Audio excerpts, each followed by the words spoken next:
So I've been camping out here ever since Sony sent me the A7 IV. Hey, Tom! Man, what time is it?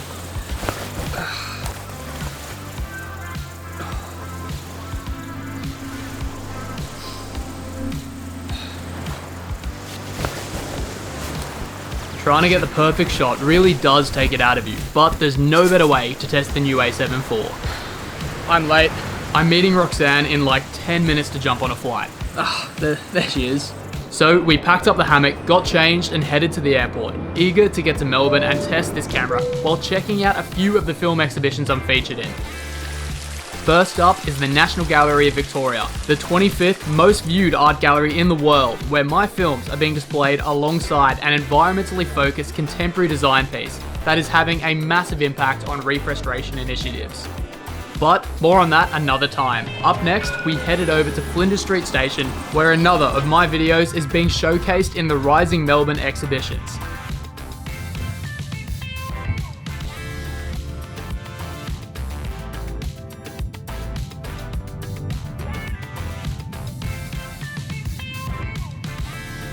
And to end the day, we headed down to the docks to test the low light capabilities of this camera and watch a drone show about the story of the platypus.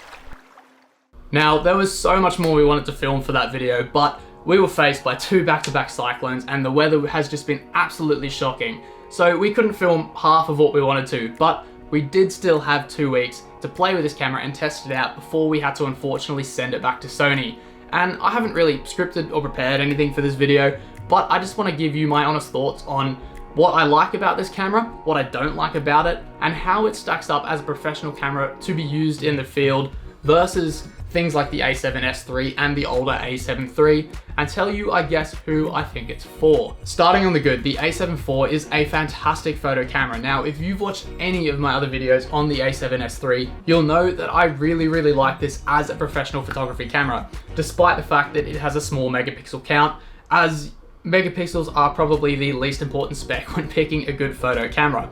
And the A7 IV handles dynamic range, focus and tracking, color, highlight roll-off and all that other stuff pretty much exactly the same as the A7S III, with the benefit that it has 33 megapixels. And as a hybrid camera, this is probably one of the main features that are drawing you towards this camera versus the A7S III. It also, for video, has 10-bit color in all frame rates and all resolutions, which is a massive plus over the A7 III and resolves that issue where we can't really be filming in log or S-Log3 in the A7 III, the older one, because of that 8-bit color and the fact that it would fall apart and artifact in post-production. Having 10-bit colors means that we can film in 4K 60 with 10-bit color in log and actually use this to grade properly. And on paper, again, it's pretty much identical to the A7S III with the slight difference of the 4K 60p crop, which I'll talk more about later.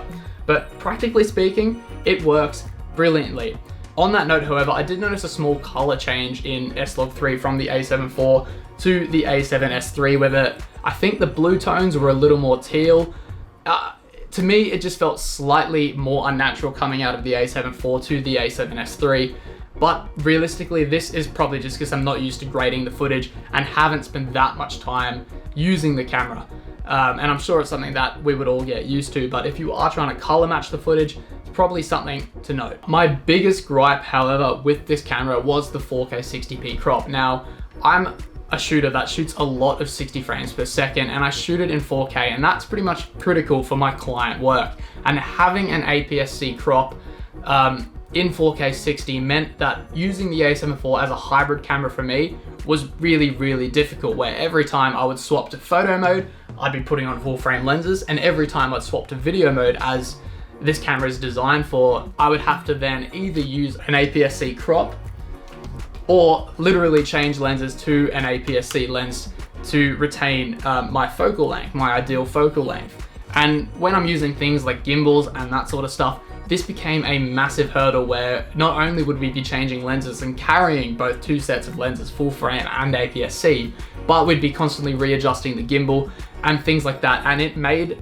the shooting process quite a lot harder for me. However, if you're someone who doesn't really shoot a lot of 50 or 60 frames per second, I don't see this being a huge problem. If you're shooting things like documentaries or talking headshots like this here or other things, and you only really use either 1080p in any frame rate or 4K 25 or 24, then this doesn't really affect you in any way whatsoever, and you aren't faced with this crop. The A7 IV did also overheat a little bit on us when we were leaving it set up like this on a tripod continuously shooting. However, for my sort of work, this doesn't really bother me, as we do a lot of intermittent shooting on production. We shoot usually shots for a minute or less, and using it in this style, like for that first video at the start of this review video, there was no issues at all. The camera didn't even heat up a little bit.